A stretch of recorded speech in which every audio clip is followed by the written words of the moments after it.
Pagelaran wayang kulit, lakon, semar, bangun kayangan dalam rangka Merti Dusun, Kebon Agung, Tridati Sleman, Yogyakarta,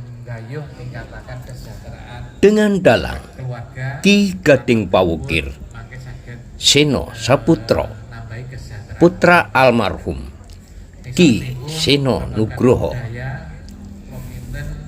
Pagelaran ini diselenggarakan sebagai bentuk pelestarian budaya lokal, khususnya kesenian wayang kulit yang menjadi warisan luhur nenek moyang bangsa Indonesia, dengan lakon Semar Bangun Kayangan yang mengangkat kisah, filosofi, kehidupan, kepemimpinan, dan keikhlasan dari tokoh Semar, sang punakawan sejati. Semoga acara ini membawa berkah dan menjadikan masyarakat Dusun Kebon Agung senantiasa adem, ayem, tentrem, gemah ripah, loh jinawi di bawah kepemimpinan Dukuh Bapak Sunaryono.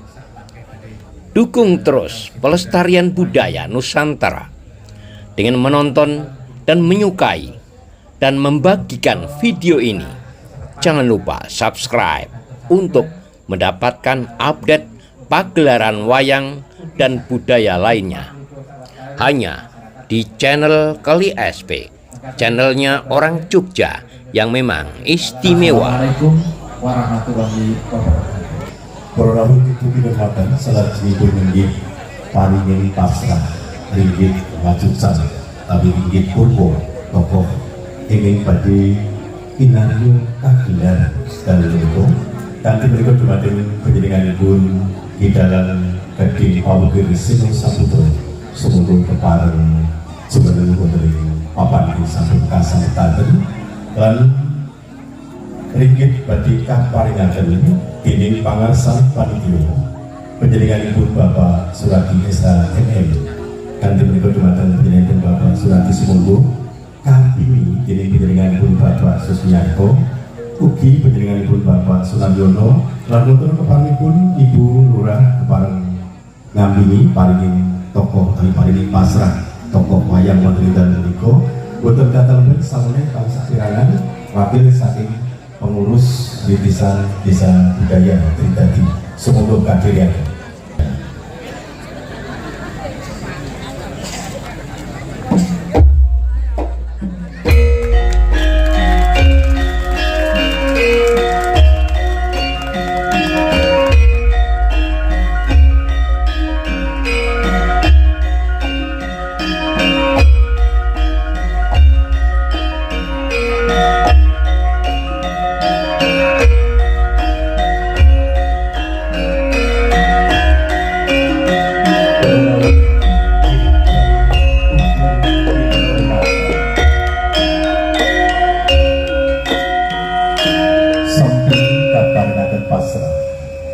Tokoh Lurah Semar Putronojo Dinano Cikno lan Pratondo Sembi Rawuh Sugeng Rawuh Bapak Penewu Kapanewon Sleman dalem menika ayanipun kathah sanget mangke dibareng mriki tasih wonten Kapanewon sanesipun. Ini matur nuwun kula bali wonten kirang langkungipun wonten lepatipun anggen kula matur nyuwun ageng pangsami kepareng kula pungkasi wilayah Taufiq Walhidayah. Wassalamualaikum warahmatullahi wabarakatuh. Salajengipun dumateng program sumangga sugeng mresan kagunan jawi pagelaran ringgit patucal sedalun atas kanthi lampan Semar Bangun Kayangan kabeber dening Ki Dalang Gading Pawukir Seno Saputro. Dumateng panjenenganipun Ki Dalang Gading Pawukir Seno Saputro lan sedaya kru kadiriaken. Nuwun matur nuwun.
Mulai nyekel ngene iki.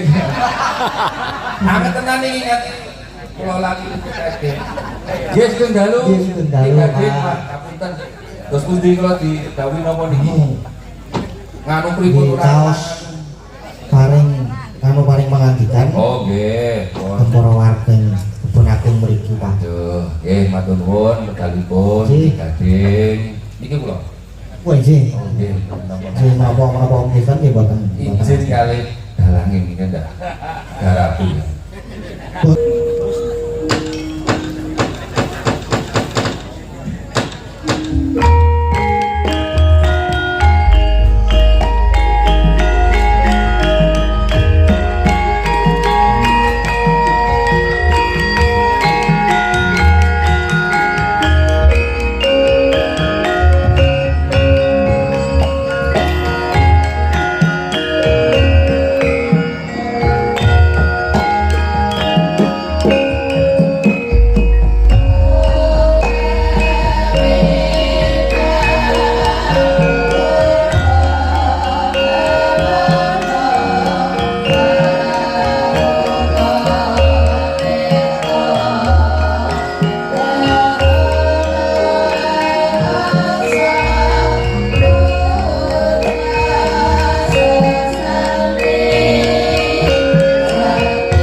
ilahi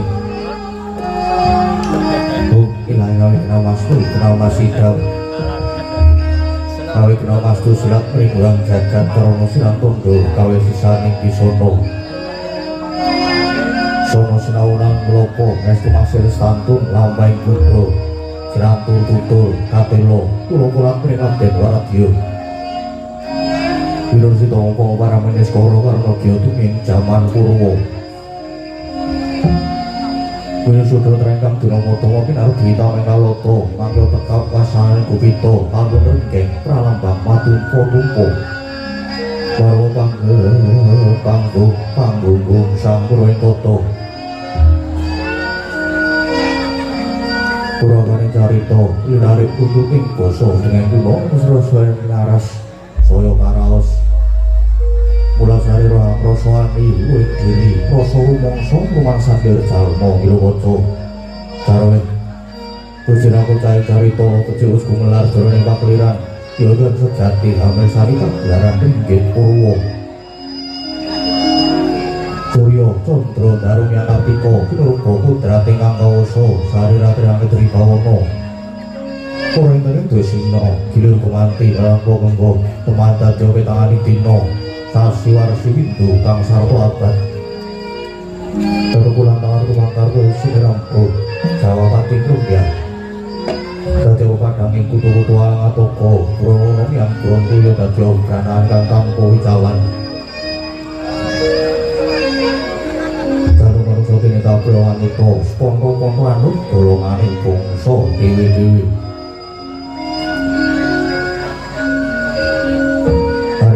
Punita kakawati dosa Purwo Eko marang sawiji adiri luwih dosa 10 Purwo marang wiwitan Perhatian kakah kita yang dua ingkang sinonggaing pratiwi kinangsunganing ngakoso kinapiting samudra Raja Samyang Bono Raras nanging datar kadhe kadhe dalu samangke Yate ingkang sinebat gumelaring negari Ngamarta ya negari Indra Prasta Yai Katono Kawarso, Yai Cintoko Puro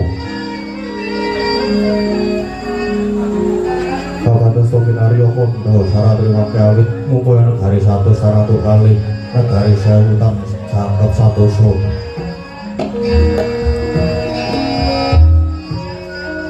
Kaya negari kang panjang Punjung Pasir Ukir Loh Ciawi Kemah Rikah Loh Ciawi Kerto Toto Turaharjo Tudasar Pura Kaulani Satya Samyo Sayat Saito Kapti Akarya Luhuring Nuso Bangsa Negari Dua negari Indra Pasto Penawi Nastana Goreng Kang Gedhe Opore Padang Jagate Dhuwur Kukuse Jero Tacepe Atuh Marang Kuncarane Mula datang ngomong-ngomong lamun ngamu wong tijane kambar arumpun tapi nadilah Sila ingkang jumeneng nata amrok bau denda Anyokawati Jaga jejuluk Maha Prabu Kuntadewa Ya Prabu Yudhistira Ya Prabu Darma Kusuma Darma Wangsa Ya Sang Dwija Kangka Ya Sang Anjata Satru Dari Kangkul Putih Kala Sara Turambek Angayomi Dharma Angayomi Agami Suci Angayomi para kawula kang samya ngreksa raharjane negari Kuwi angayomi dhateng hayung sapadha-padha Kanggung hangosi dhateng asanes Jumeneng sang nata-nyata saking Setya bektinipun para kadang Pandhawa ingkang ngembati ngering praja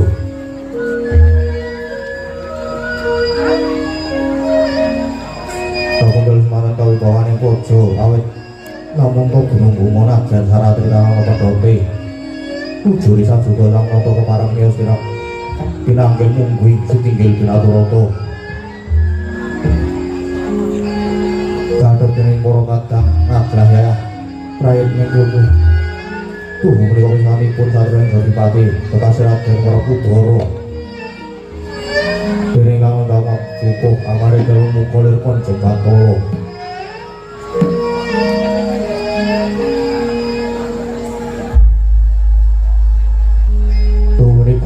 Wiswanipun Sang Pamadya Satria ing Madukara kekasih Raden Arjuna Raden Janaka Raden Permadi dan namun wiswanipun Satria Kembar Kemanikan Raden Nakula saha Raden Sedema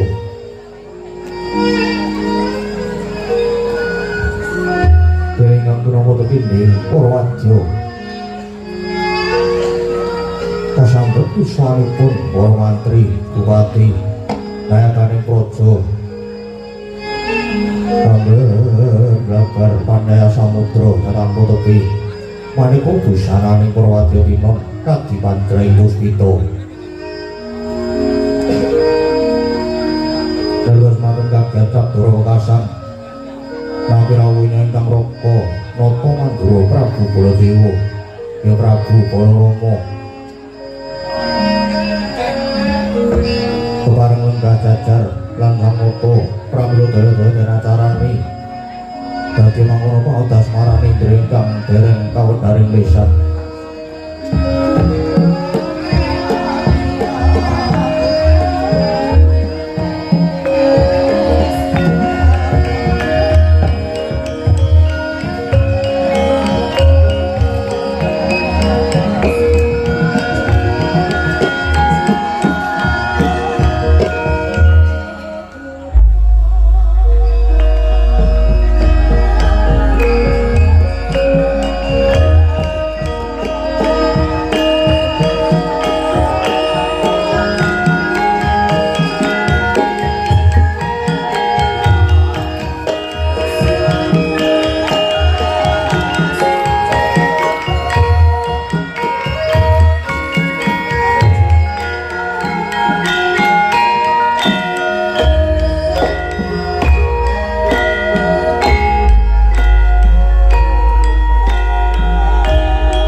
Sritinon ing wase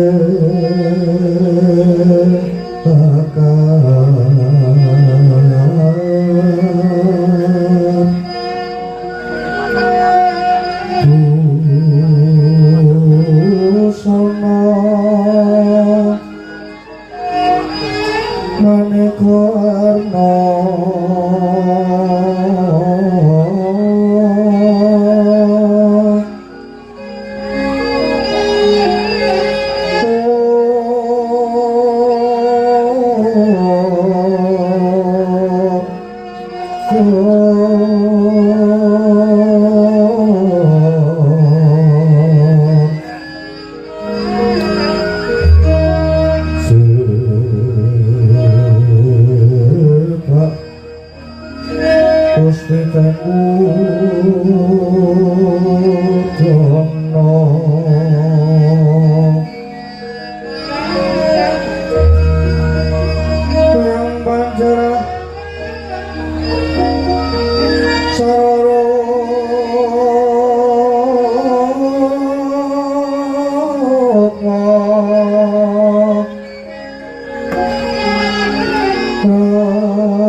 jagat dewa Bathara. Yai, salah aku kecadhong kanthi asta kekalih kawontenaken wonten ing prawaja kacancaning puncak ing Weni. Paring pambagyanipun Yai Prabu ingkang rumentah dhateng Rakanto Mandura. Lan inggih pamujinipun Yai Kunto kasambuh pangayomane Hyang Agung lulus raharja prabtanipun ingkang raka boten manggih alangan tunggal menapa. Kejawi saking menika astutinipun ingkang raka sayogi katur wonten ngersane Yai Sampyaji. Kulawarganing penampi kula paring pangestawanipun Koko Prabu samet kula pundi saengga jimat paripik samangke mugi kasket sakmanggen pinarak lenggah Koko Prabu nggih Yai sampun boten kirang prayogi.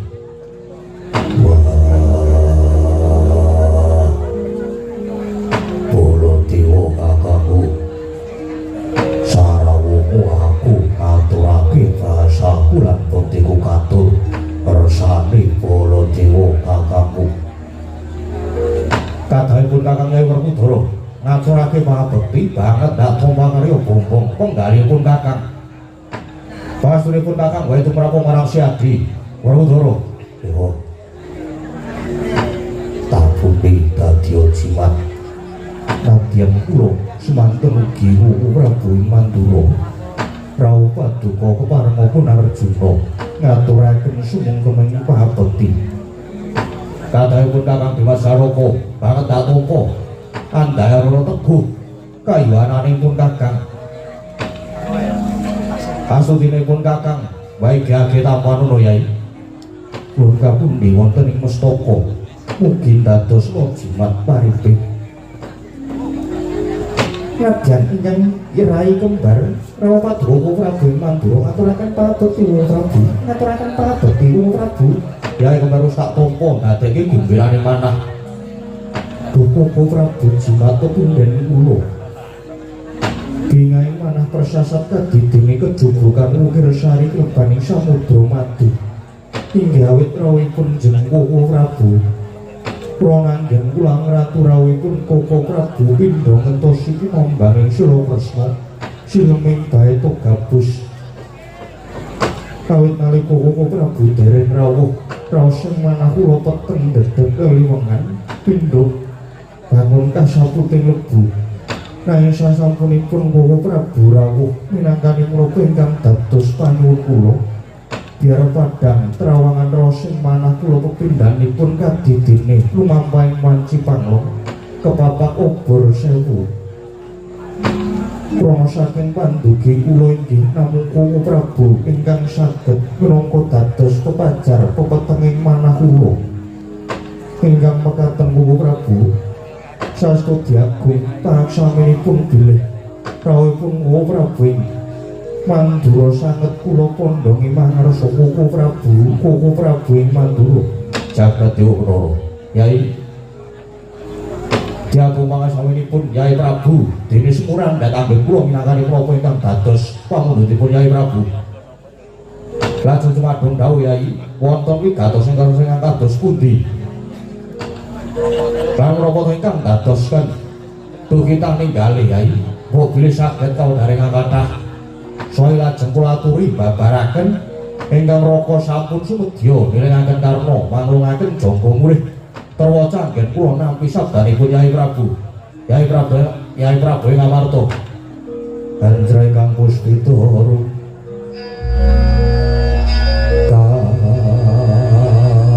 kasih Samira Nomre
Oh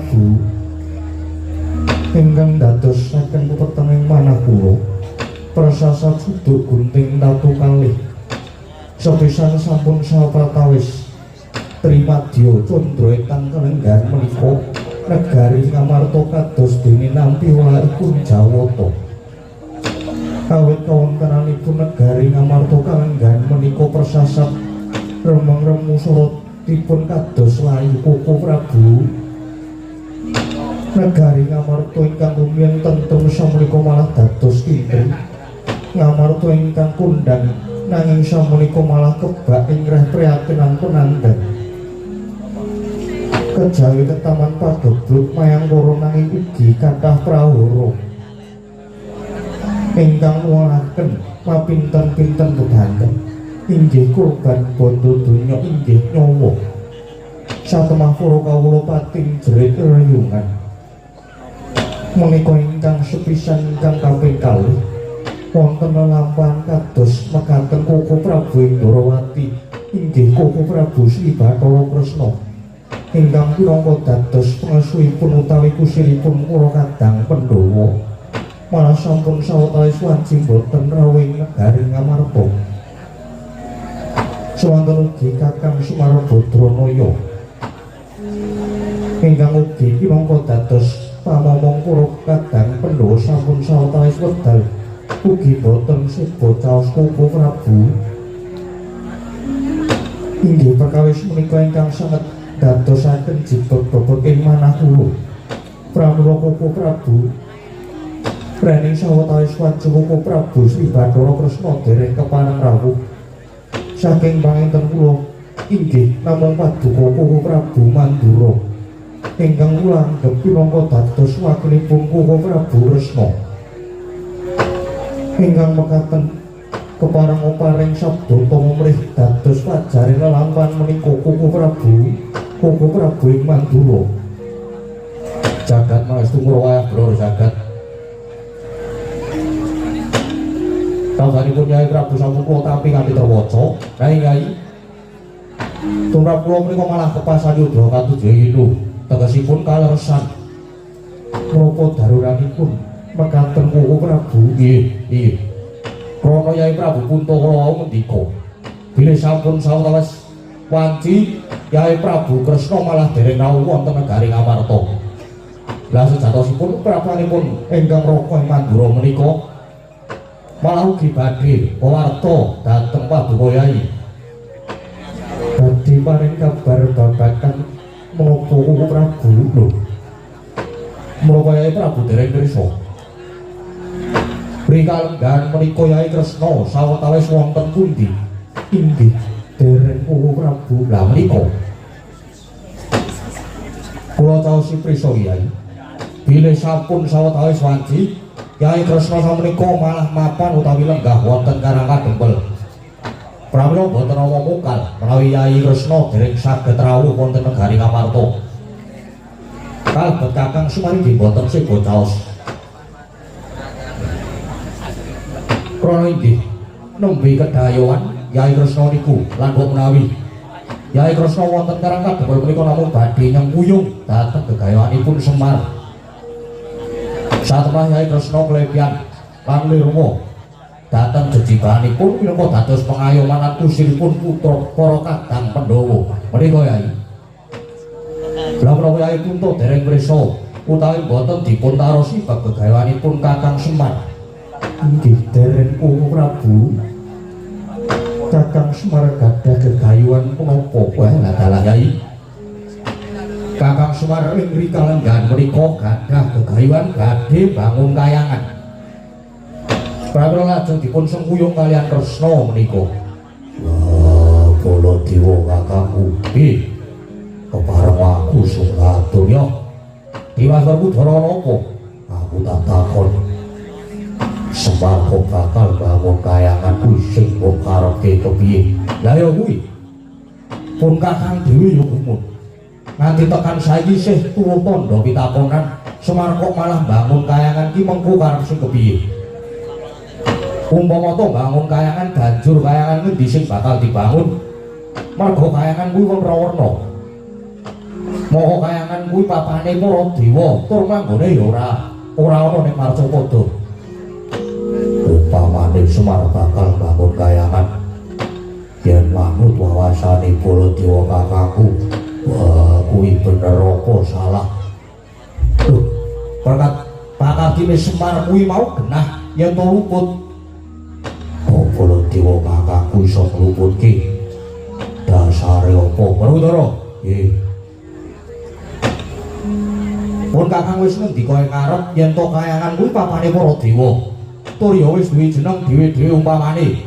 Kayangan Suralaya, ya kayangan Jombreng Saloka, kayangan Kaendran, kayangan Muntara Segara, kayangan Suduk Pangudal-udal, lan sapanunggalane. Mulai yang Semar bakal bangun kayangan kuwi tak anggap luput gedhe. Lupute kon menti. Lupute mergo Semar wani nyahak wewenange ratu ning para dewa kayangan. Ya kowe pukulun Bathara Guru. Dadi umpama bangun kudune sing menang bangun ya pukulun Bathara Guru. Nek tuprapaku perkara iki ditelusur luwih dhisik aja grusah-grusu mundhak kesuruh dalan buntu. Lan aja nganti awake dhewe malah dadi ora kleru karo Semar.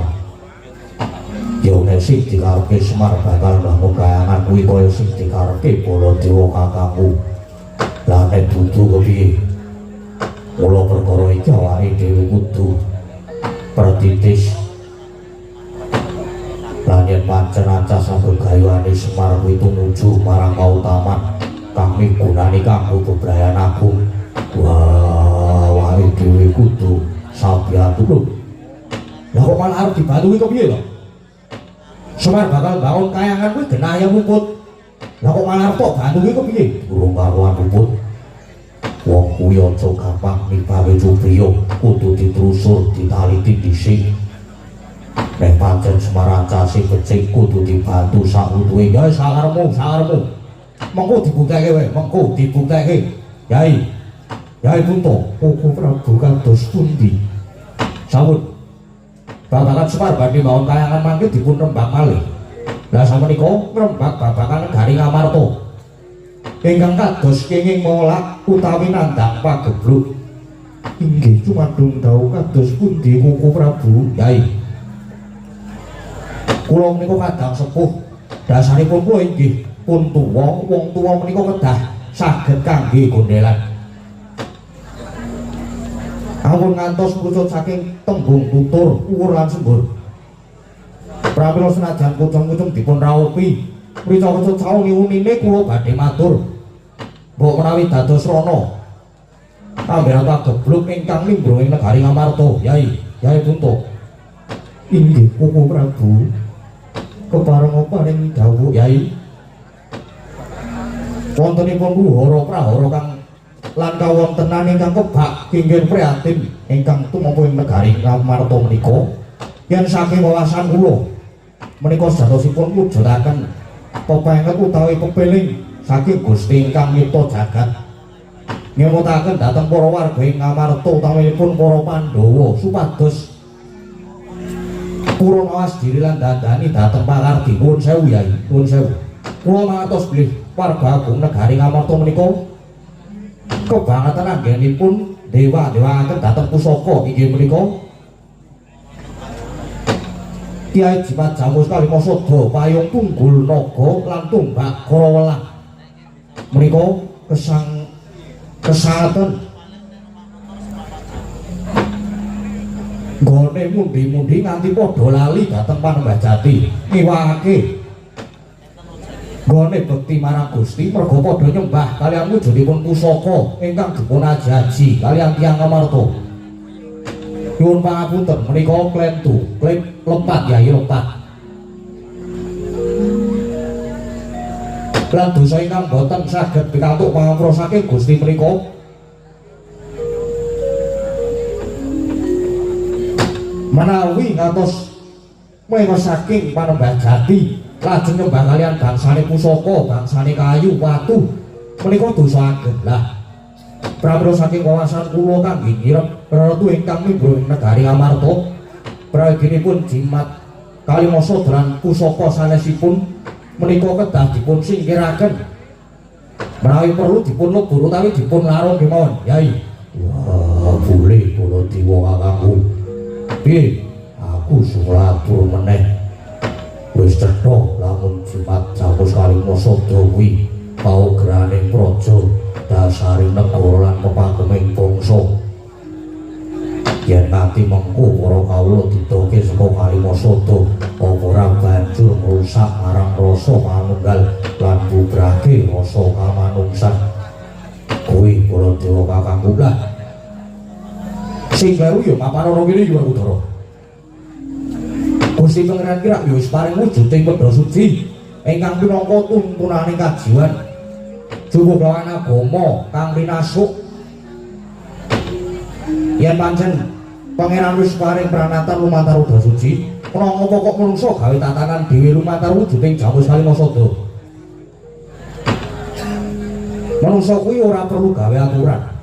Krana penatan sing wis digawe Gusti, menungso kari nindakake perintah kedoi marang cekak. Koko Prabu Mandura.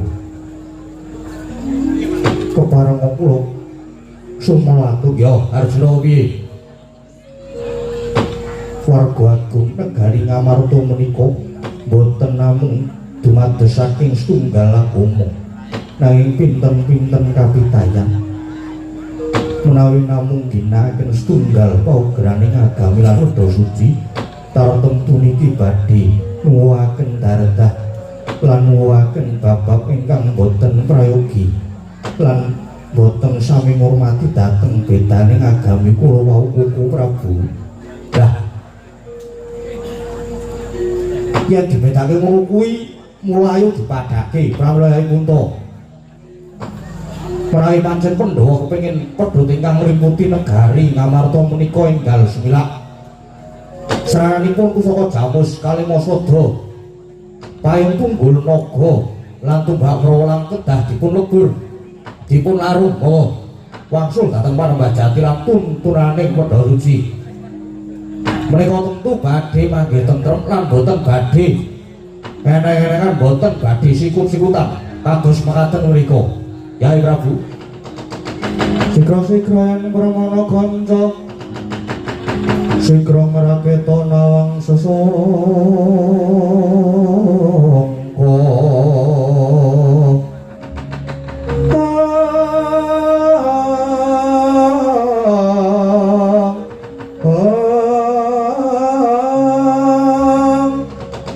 Kuyang lenggahing Sri Nalendra ambek marosing sang katriku mulung mangrempak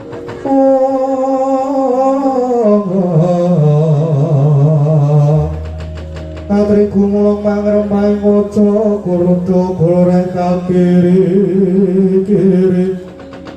kurudo kulore kakiri kumregut makut mangajak.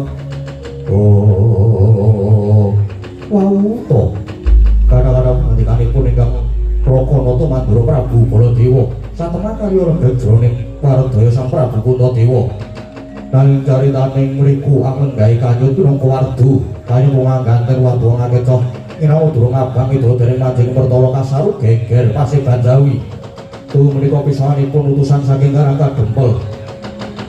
Kula kawan Petruk Kantong Bolong saha punakawan Bagong Yak sagung para ingkang sumewa dadosaken horeng pasaran kanca ana dayuh iki ana dayuh apa ana walah lagi ngrungokke aku ana dayuh ayo minggir ya ana dayuh dalan.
ombak samudra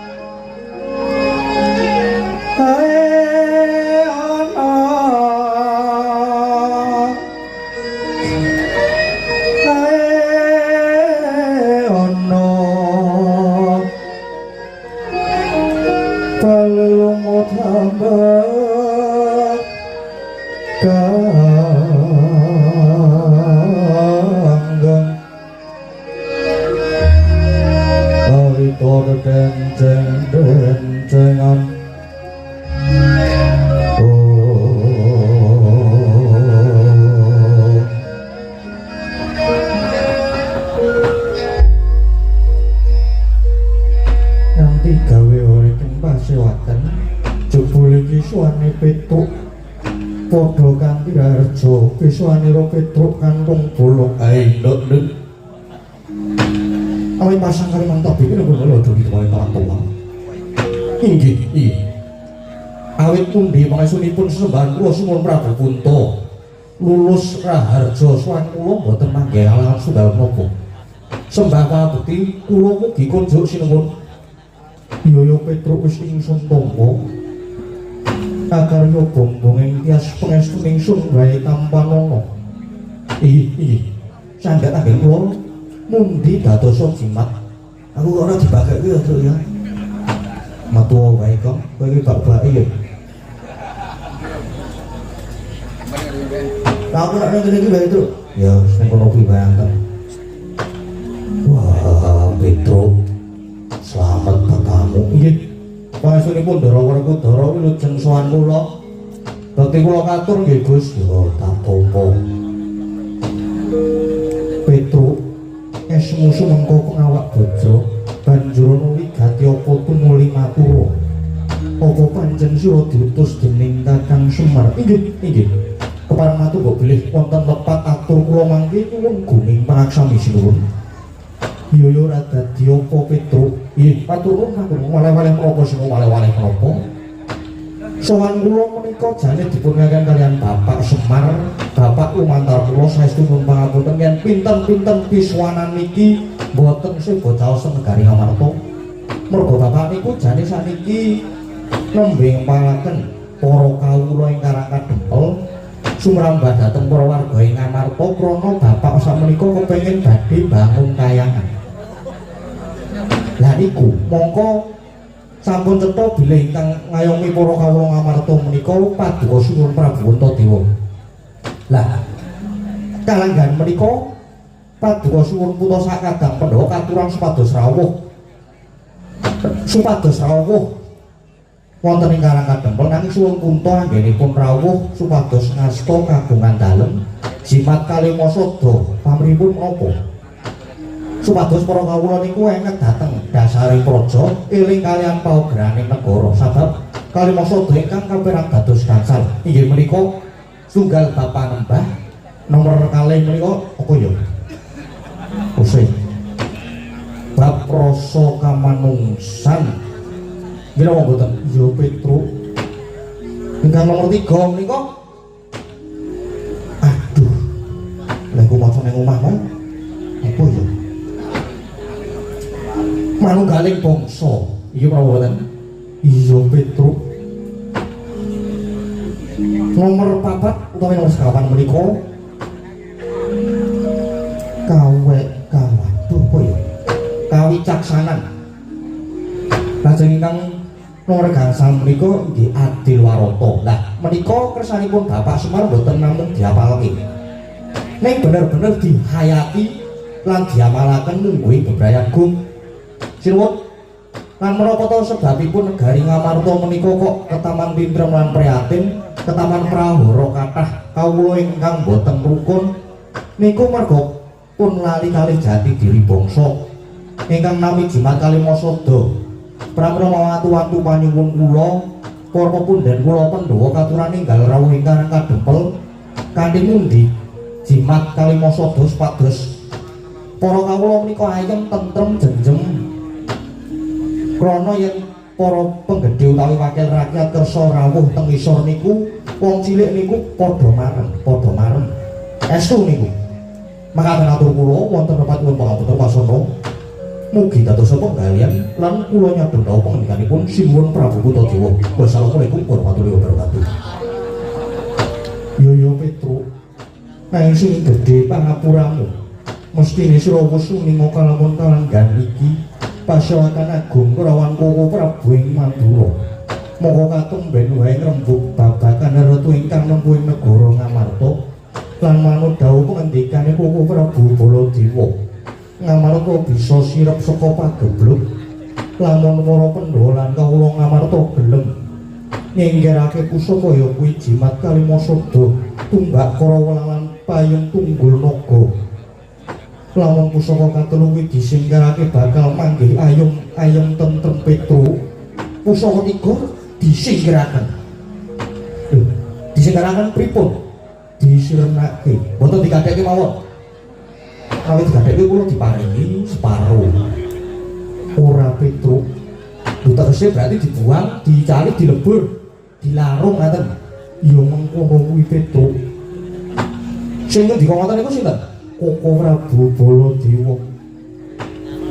Jadi dengan dikok ngoten niku duwe pikiran boten to. Nuwun sewu lan nuwun pangapunten boten kok ateges jenenge wong niku bekti utawi nyembah dhateng pusaka niku boten. Nanging menika ngormati dhateng para leluhur kita. Para pahlawan ingkang sampun nyoso wujudipun pusaka ingkang endahipun kados makaten lha kok derek petale kok mung arep dibuang niku nalare pripun jane niku. Gek luwih mikir iki kepiye ngono lho. Monggo Pandhawa niku riyen le golek ya rekoso lho. Niki menapa tandha sejarah lho niki. Monggo wong iki yen lali sejarah niku sami mawon kalih lali sumber. Monggo yen lali kalih sumber bakal ketiwasan. Mula jas merah. Jangan sekali-sekali melupakan sejarah. Jas merah Petro, nggih jas merah. Menawi jas kuning niku benten melih menawi. Ngaten. Nganggo wedha suci Petro. Mongko Ngamarta niku kapitayane beda-beda. Yen namung nganggo wedha suci siji kira-kira trep napa mboten? Pripun? Mila bab menika kedadipun penggalih. Mangke nek Jemat Kalimasada lan pusaka sanesipun badhe paduka caosaken dhateng Sinuwun Mandura. Ya yen niki Ratu Mandura asli. Niki nek gadungan pripun nek palsu? Pripun ora? Soale nek jaman sakniki niku sulap niku kathah. Sakniki nek mobil penyok niku diketok magic. Pun saged kathah magic lho sakniki. Magic kuwi apa Petro? Magic niku sulapan utawi atraksi. Saniki enten lho teng online ngaten niku sing jual topeng wujud manusia. Niku bayar niku. Niku jenenge magic. Iya Petro. Mengki kurang bejane malah Kalimasada terus didol digadheke kepiye jal. Pripun? Mongko yen pun ate digadheke to. Petro, ora ngawur boten guyon sithik kowe kok. Kau nek kejem-kejem kuwi. Niki lho anteng sing cak guyon anteng kok jenengan ngomong. Masa ngono semua.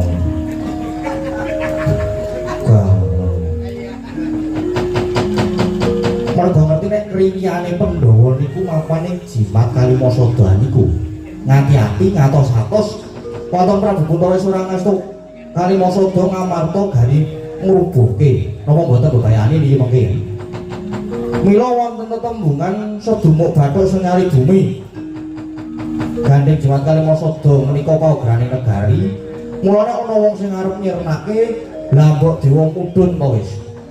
Lambok Ratu Mandura sisan nek wani garusiku nek wani arep nyirnake Kalimasada rawe-rawe rantas malang-malang putung tetep ajeng kula tabrak.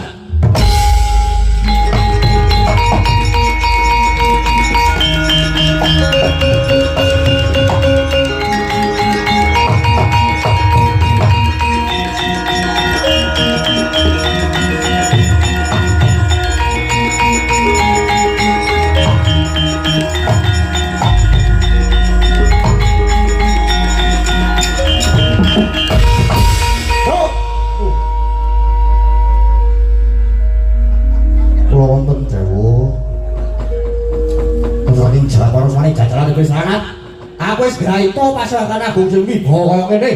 Janji ketekan dagelan elek kaya ngene iki. Iya ngapunten, Nggih. Masuk.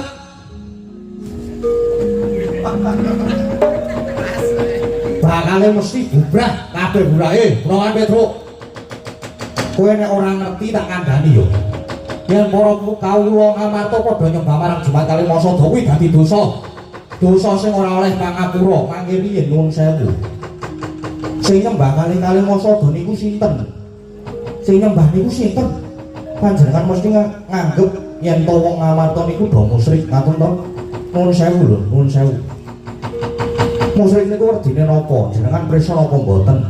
Musyrik niku mboten terletak dari perilaku dan bendanya.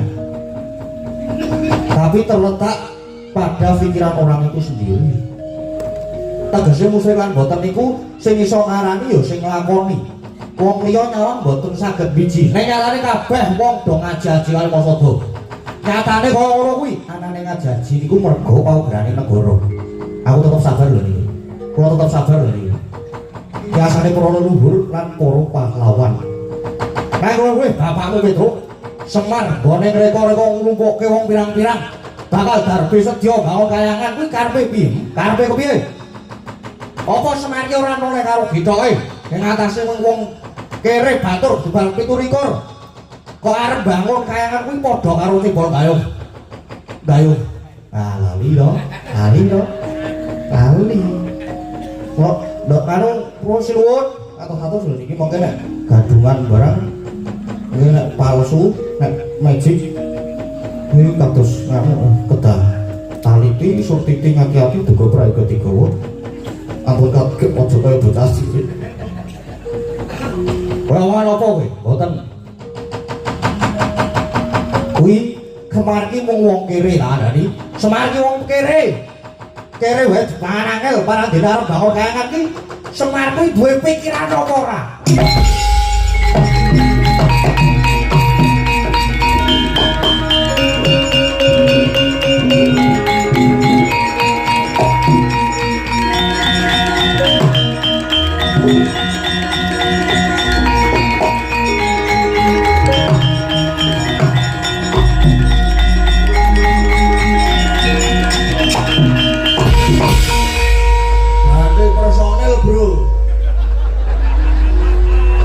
Bubuane Bol, Prabu Bol. Lho, Bol ki sapa? Lah jenengku ki sapa? Jenengku Prabu Baladra to, diundang Bol kok nesu. Ya nek ngono kuwi jenenge jangkar karo ratu, ninggal tata krama ora ngajeni. Lho, sampean ya ora ngajeni kok. Sampean ya ora ngajeni karo aku nuwun sewu. Pancen sampean ratu ning ratu ra nek apa jenenge ra ning Madura. Ha to lemu dadi ratu. Nek teng mriki padha-padha daya, padha-padha oleh wedang 11 kok kemangke. Lho sampean wis wani oleh Bapak Semar ki mung wong kere wong batur ketibal 17. Lho perkara sampean oleh aku ki ora apa mung elek Petruk karo Bagong ki ora masalah. Monggo ning nek wis wani oleh Bapak Bagong sing ora trimo Petruk barang jane ora trimo ning ora wani. Arep dikepiye wae senajan Semar ki wujute ora ning Bapak ki sing wis mungkir jiwa ragaku. Mula wajib tak ajaji. Nek nyatane bapakmu ki mau batur. Wong ora noleh karo gitoke, lho sampean iki ora noleh karo gitoke kok. Lho ya ngono, aku ki ratu napa? Nek biyen ora tak coblos ora dadi ratu kok. Mau arep dicoblos kok bingunge. Malah mlayu-mlayu. Omah apa kok ora Dik? Keturucut aku. Keringan apa boten sakniki? Jaman sampean ajeng ngalonke biyen ngoyak-oyak aku nek ndelik nang ngisor meja barang digoleki, diwalik mejane. Lek aku ndelik nang tengah alas gawe kontrakan dhewe. Lek aku bangun dirubuhke. Susuk to bosen aku gong ngono kuwi. Ora ngono kuwi. Wis cekak gampang rasakan brong sing kamu guna. Ora patut ngatasi ana ing pasewakan aku kok nganti data kaya ngene. Lan persajanane Semar bangun kayangan iki aku sing ora trimo. Semar iki mung derajat apa mung arep bangun kayangan. Mula nek Petruk ora trimo Semar tak elek. saking anggota sing merwira. Lho, lah kersane pripun kersane? Ayo, matu Joko, golek papan sing jebak. Oh, lah kejamrut ayo, tak ladeni. Matu Joko. Ya, matu Joko. Matu Joko.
Prabu Balada lan Petruk malah padha suwaya rembug.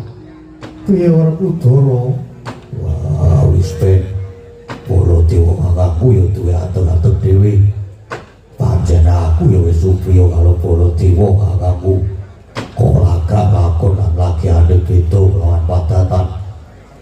Nanging aku ya percaya Petruk kae wis gerang mestine iso ngrampungi perkara iki. Yo banjur bab ngene Kakang Semar bakal bangun kayangan di batu. Wah, disembuyung sawutuhe. Ngeling ngono Semar ki ngomong ora Pandhawa kuwi bebasan wiwit kuncung nganti gelung. Wis nganti ora bisa diitung lelabuhane Semar. Mula Pandhawa wajib bantu nek perlu Werkudara saguh dadi tampa. Nadyan Arjuna iki makaten Prabu sagah mbiyantu dhateng sedaya bot kerepotanipun Kakang Semar. Senajan ingkang rai kembar ugi sagah bantu Prabu, ingkang rai kembar ugi sagah bantu Prabu. Yo yai kang mengkono sumengko. Yen kanane ngamarta wis ayem tumuli tedhak ing karang kadempel yai. Nanging saiki siadi wae supaya metu njaba awat-awatono Petruk lan Bagong lan Koko Prabu ing Mandura ingkang wigati para kawula kang ora ngerti marang aja leret ing lakon aja nganti kasempyok yai. Yo aku njaluk pamit. Kula inggih nyuwun pamit Koko Prabu, nyuwun pangestu yai. Surti ting ati-ati lan aja nganti cidra ing ubaya yai.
kasewakan gayeng banget dong. Bengok-bengok kabeh. Iya. Iya, puji syukur kunjung kersane Gusti ingkang Maha Kuwasa. Dene awake pengiki kepareng sowan. Sowan ana ngendi? Iki sowan ana duh ora ngerti kertas aku. Sek menawa jenenge aduh arep ngomong karo sowan ana ing Kebon Agung. Kebon Agung. Iya. Tridadi Sleman. Sleman mah. Heeh iki mung 2 menit saka omah.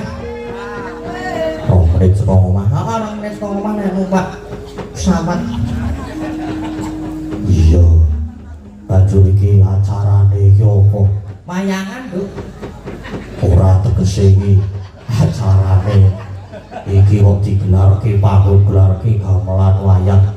Iki merti dusun. Merti dusun. Heeh. Merti dusun. Dusun Kebon Agung kene. Iya. Jan gayeng tenan rame yo, Mak. Rame-rame, heeh. Terus iki ya perangkat ingkang diantu, Perangkat sing mbantu, Mak. heeh, ana Pak Bupati, Pak Wakil Bupati. Terus ana iki nek waduh aku ki nek maca kepiye ora ketok kene wae. Karo Pak Penewu, terus Bu Lurah Tridadi Sleman, terus karo beberapa anggota dewan dan Pak Kepala Dukuh dan semua warga Kebon Agung. Nah, dan terus ini langsung ono tulisan dan tolong pembuka limbuhan Turi-Uri Putih. Oh iya, mengko sapa sing anu, Mbak Tati ya mengko heeh. Terus karo iki dan segenap panitia apa iki tulisannya kepiye ya iki ya? Panitia Mas lho iki kepiye Mas iki Mas? Tolong Mas. Karena ya aku ki SD ora lulus ya, langsung lompat SMP. Heeh, apa lah kandhani kok. Padha wae jebul padha ora lulus kabeh. Oh ketua, ketua panitia Pak Suradi. Oh iya. terus apa meneh Nduk? Isi apa jenenge? Yo ora ketang sedidik, ora ketang sekelimah rong kelimah. Apa?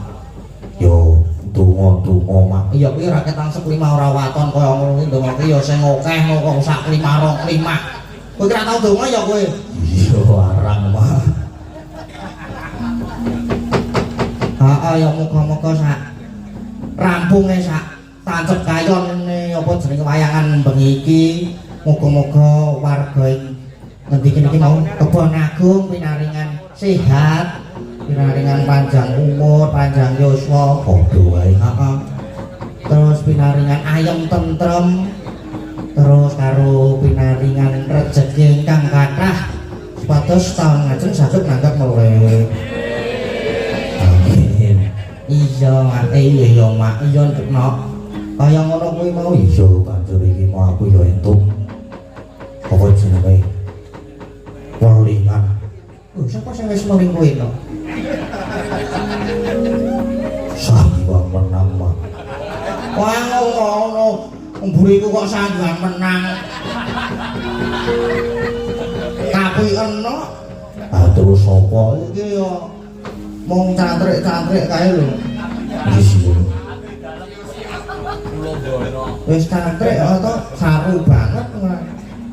Iya ora apa-apa. Kepiye mau Mas? Aha. Oh, Pak. Pak Wakil Bupati katuran minggah panggung wonten apa jenenge? Nggih kaos pangandikan kagem kula nggih boten kagem kula Dik. Kagem Pak para warga Kebon Agung mriki nggih. Monggo kanca-kanca nyuwun sepote kados. Monggo Pak Wakil Bupati.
ngene iki. Anget tenan iki ingat kula lagi SD. Nggih Sugeng Dalu. Nggih, Sugeng Dalu, Pak. Pak. Kapunten. Terus pundi kula didhawuhi napa niki? Nganu pripun Nggih, ora? kaos paring paring pangandikan Oh nggih. para warga kebon agung mriki Pak. Aduh, nggih matur nuwun medalipun Nggih. gading. Niki kula. Wah, nggih. Oh nggih. Nggih menapa mriki nggih boten. Izin kali dalange niki ndak. Garapu. Boten kula boten sebenarnya. Matur nuwun medalipun. Bismillahirrahmanirrahim. Assalamualaikum warahmatullahi wabarakatuh. Sugeng Dalu, salam sejahtera kagem kita sedaya, salam sehat kagem sedaya Bapak Ibu kang rawuh wonten ing dalu menika. Ingkang kula hormati Bapak Ibu Kebon Agung ingkang tasih standby wonten ing mriki lan sedaya perangkat pagunanipun Bapak RT RW, lembaga padukuhan, Ibu-ibu PKK Karang Taruna, wonten ngarsanipun Bapak Ketua Panitia Suradi yang sampun tasih keluarga ugi sesepuh pundi sepuh dalu menika rawuh Pak Mul Pak lali yo niku napa nika yo MC Pak Bardono nggih pun rawuh matur nuwun kanggo hormat ugi Bapak Ibu Dukuh sekalurahan Tridadi kang rawuh lan sedaya para pamirsa ingkang tasih napa standby wonten ing mriki. Lan rumiyin monggo sareng-sareng terus nyuwun puji syukur wonten ngarsanipun Allah Subhanahu wa taala kang saestu dalu menika sampun paring kanikmatan rahmatan kawilujengan. Alhamdulillah saged sedaya rawuh ing mriki ngramaiaken acara merti dusun pabubuhan Kebon Agung Tridadi Sleman. Matur nuwun sengdalu ugi kagem Kigading ingkang sabun paring hiburan ngramekaken adicara menika. Lho jane arep sambutan ing isor Burki. Niku sambutane ngene iki nek cerak sindene rasane piye ngono iki. Dadi mikir sing ora-ora iki kan dadi ndredeg kok kula. Ana dok semene ukae niku nek aduh. Nek kula wane-wane iki lho niki. Jane kula ajeng teng isor. Iku makane jilentike sinden punike kok anget dikempit dulu. Sik dadi ketemu ndi iki, Bapak Ibu, para rawuh, kula ing mriki pilih mewakili saksi pemerintah Kabupaten Sleman. Akan apa? Nuwunaken izin Bapak Ibu saged rawuh titip salam kagem panjenengan sedaya. Kula saking pemerintah Kabupaten Sleman ngaturaken selamat mawon merti dusun kagem padukuhan Kebon Agung. Mugi-mugi kanthi merti dusun menika saestu napa ingkang pamaturaken Kigading menika wau. Masyarakat Kebon Agung tansah pun paringi napa nggih rukun ayem tentrem anggenipun sami srawungan sedaya kemawon masyarakate langkung sejahtera langkung makmur sedaya ingkang napa pun suwun saking masyarakat Kebon Agung menika mangke saged kalaksanan sae. Mugi kanthi merti dusun menika ugi saged ningkataken gotong royong lan kebersamaanipun. Sing penting paling utama nggih akhir-akhir iki monggo pun jadi keamananipun. Kebon Agung kula pitados saniki pun sae monggo padukuh akhir pun ngomong sedaya warga wonten ing mriki. Mugi taun ngajeng saged wayangan melih meriah melih penontone saya akeh UMKM-e ya saya payu. Niku mawon mboten sak kata-kata mungkin ndak Kigading wis wae mandek lakone lali. Apa? Lakone napa niki? Niku Semar bangun kayangan. Oh, Semar Bangun Kayangan. Nggih, insyaallah niku napa niki? Apa niki? Kucu-kucine dijusung niki montore sepiro iki? Nggih, ngeten niki crita gede. Kalau wingi Pak Buku menika ngajokaken napa panyuwunan gerobak roda 3 kagem fasilitas pendampingan pengolahan sampah wonten ing Kebon Agung. Niki pun untuk pengolahan sampah loh. Nah, mungkin saged nopo menyelesaikan permasalahan sampah wonten ing Kebon Agung niki. Kalau ini nyuwun alhamdulillah dalu iki badhe kula serahaken mugi manfaat kagem masyarakat. Oh jadi nggih. Niki wae kula jane nyuwun sewu.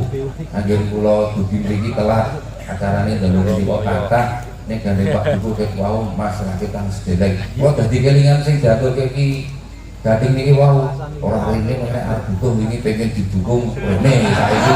Kita iki. Lah gitu. Kalau takon kali Pak Dukuh kene menapa kalah menang sih. Kalau kedah mriki kan ngoten. Ngoten mawon nggih sambutane nek serius mesti lah. Niki jenengan ngantuk ngoten. Niki kula menyerahke kali sinten. Oh Pak Dukuh nggih iki Pak, ora gadeke lho. Bantuan gadeke lucu dipenuhi wargane. Nggih Pak Dukuh niki dalu niki alhamdulillah. Oh Pak Ketua pengolahan sampah Suwadi ini badhe maringaken bantuan napa motor roda 3 mugi-mugi saged manfaat kangge pengolahan sampah wonten ing Kebon Agung. Niki mungkin nek ling ngolah sampah sae iso ngrampungi kena contoh padukuhan liyane ben sing urusan sampah iki rasa teko kabupaten kampung-kampung nek dadi solusi sampah dhewe. Kan nggih, sampah niku nek dolah jane ana duwite. Muga-muga napa Pak maju nggih iki kula serahke insyaallah manfaat. Ngeten cekap adi foto ra? Nggih, mungkin Mbak Surati ndak duwe kenang-kenangan. Sakniki apa-apa foto kon. Apa ibu-ibu kuwi wis nek arep kon foto wis lali le masak lali. Pon ngatur nuwun cekap semanten gading wonten tetak itu kula kirang separi kula anggen kula matur saestu nyuwun agunging samudra pangaksami. Nyuwun sewu mboten saged kapondheraken kalampahan wayang nika ngantos paripurna amargi tasih saking tugas malih. Mugi derek tetungga pagelaran wayang dalu menika mangke saged kalaksanan kanthi sae lir ingkang sambi kula ngantos paripurna.